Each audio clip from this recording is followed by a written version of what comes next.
community school this Friday night with Melinda for our senior dissertation. Melinda has decided to do a one-woman show and to regale our audience with stories about irritating people that she has known and irritating events that have occurred during her life. And now, without further ado, let us welcome to the stage Melinda Frischberg.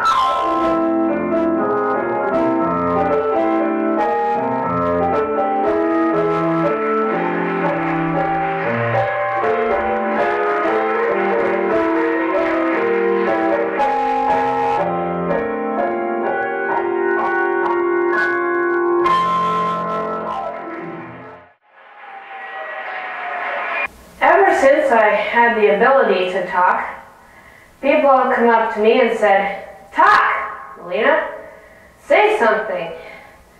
And so I decided tonight would be the night you've all been waiting for.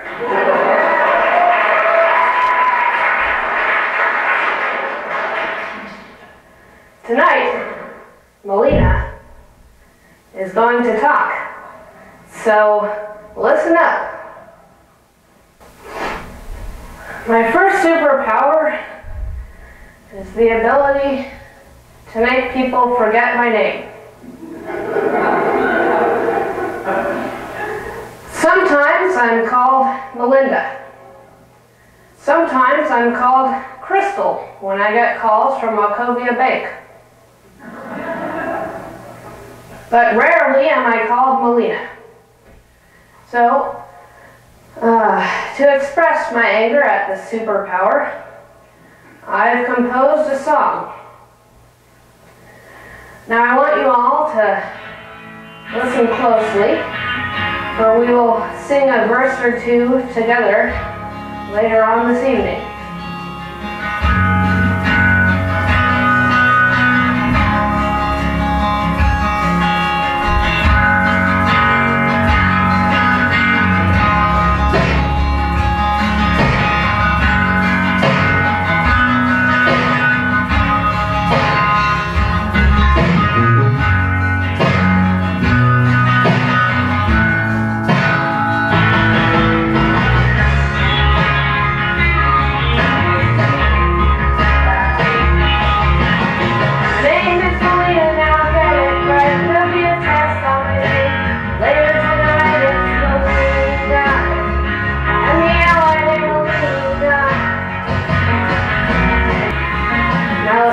Superpower of mine is the ability to change my height. The irritating thing about this superpower is the countless amounts of people who tell me I'm short. It's pointless and irritating because one, I know. Two, so what? 3, it just like ends a conversation, because like people will come up to me at school and say, "How old are you?" And I'll say, "Hi, I'm 18." They'll be like, "Really? Wow, you're short." And he had one of the school guitars, and on the spot, he made up a song for me. It goes like this. Melina is similar to this song. The end.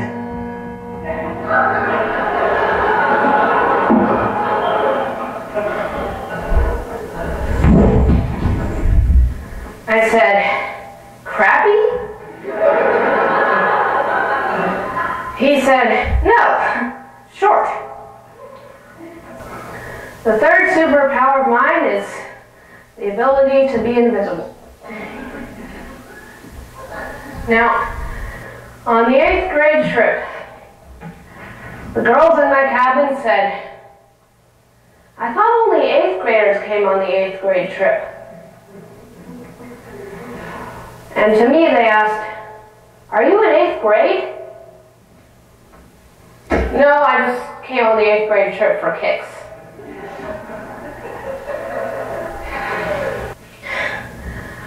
See, my cause as a superhero is to fight for the rights of invisible people, because they deserve rights too.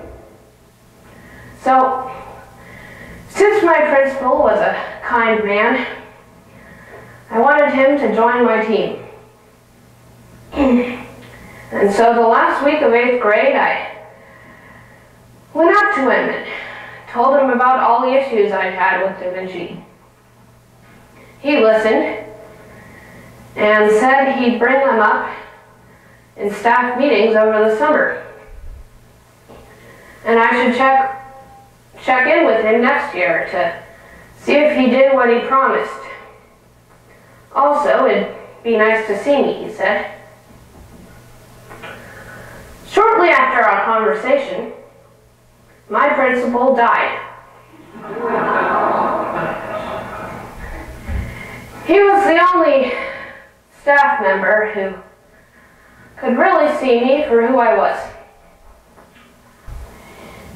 If my superpowers prevented me from maintaining long-term relationships with other people, it didn't get in the way of my relationships with four-legged creatures. At least, not yet. See, just a day or two ago, a couple of us from school went down to the Oregon Humane Society to play with dogs. One of the dogs took a strong liking to me. I bent down to his level so as not to appear as a threat. And to show his approval, he gave me lots of kisses. So I quickly stood back up. Then, a few minutes later, I turned my back to him, and he was on my back. That was the dog. So I was standing there with this big dog on my back, and instead of helping me remove this big dog from my back, my partner was yelling at me. Stop that right now. It's very bad behavior. Sorry, my bad. I always have that dog at the Oregon Humane Society. We're on a first name basis. His name is Fargo, and my name is...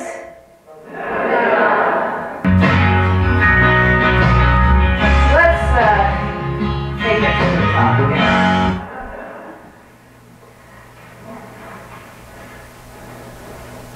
I mean, not the very beginning of the show, don't worry.